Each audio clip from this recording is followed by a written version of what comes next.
اعوذ باللہ من الشیطان الرجیم بسم اللہ الرحمن الرحیم رب اشرح لی صدری ویسر لی امری واحلل عقدۃ من لسانی یفقہوا قولی۔ ریاض الصالحین دوسرا حصہ۔ حضرت ابو علی سوید بن مقرنی رضی اللہ تعالی عنہ سے روایت ہے کہ میں نے اپنے آپ کو دیکھا کہ میں مقرنی کے 7 بیٹوں میں سے 7واں تھا، یعنی ہم 7 بھائی تھے، ہماری ایک ہی کنیز تھی۔ اسے ہمارے سب سے چھوٹے بھائی نے تماچا مارا تو ہمیں رسول کریم صلی اللہ علیہ وسلم نے حکم دیا کہ ہم اسے آزاد کر دیں، مسلم شریف۔ اور ایک اور روایت میں ہے میں اپنے بھائیوں کا 7واں تھا۔ فائدہ: مملوک، غلام اور نوکر چاکر کو بلا وجہ مارنا پیٹنا اور اس پر زیادتی کرنا یہ سخت جرم ہے، اور اس کا کفارہ ہے کہ اسے آزاد کر دیا جائے یا پھر کسی دوسرے طریقے سے اسے راضی کیا جائے، ورنہ زیادتی کرنے والا مجرم ہوگا۔ یہ 7 بھائی صحابی اور مہاجر تھے رضی اللہ تعالی عنہ۔ حضرت ابو مسعود بدری رضی اللہ تعالی عنہ سے روایت ہے کہ میں اپنے غلام کو کوڑے سے مار رہا تھا کہ میں نے اپنے پیچھے سے ایک آواز سنی، خبردار اے ابو مسعود، مگر میں غصے کی حالت میں ہونے کی وجہ سے آواز کو سمجھ نہیں سکا۔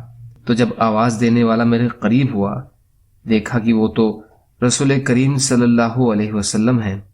آپ فرما رہے تھے، خبردار اے ابو مسعود، اللہ تعالیٰ تجھ پر اس سے کہیں زیادہ قادر ہیں جتنا تو اس غلام پر ہے۔ تو میں نے کہا اس کے بعد میں کبھی کسی غلام کو ماروں گا نہیں۔ ایک اور روایت میں ہے کہ آپ کی ہیبت سے کوڑا میرے ہاتھ سے گر گیا۔ ایک اور روایت میں ہے تو میں نے کہا اے اللہ کے رسول، یہ اللہ کی رضا کے لیے آزاد ہے۔ تو آپ نے فرمایا اگر تو آزاد نہ کرتا تو آگ تجھے اپنی لپیٹ میں لے لیتی، یا یہ فرمایا کہ تجھے جہنم کی آگ ضرور چھوتی۔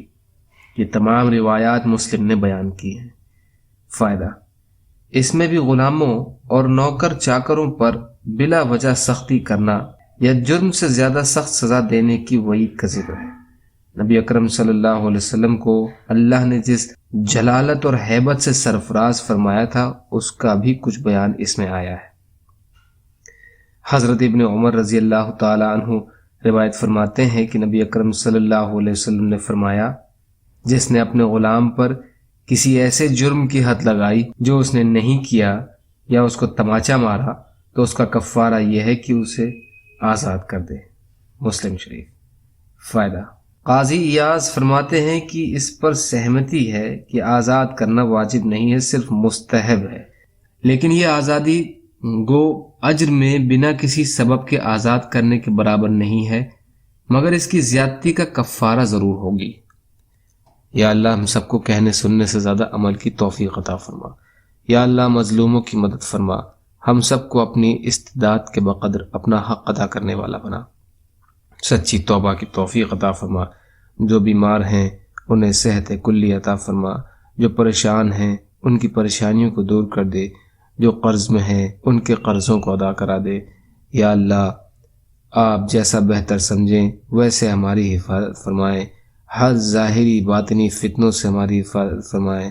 یا اللہ ہر قسم کے مرض سے یا اللہ ہم سب کو شفاء کلی عطا فرما۔ یا اللہ رحم کا، کرم کا، عافیت کا معاملہ فرما۔ سبحان ربک رب العزت عما یصفون وسلام علی المرسلین والحمد للہ رب العالمین برحمتک یا ارحم الراحمین۔ لا الہ الا اللہ محمد رسول اللہ۔ السلام علیکم۔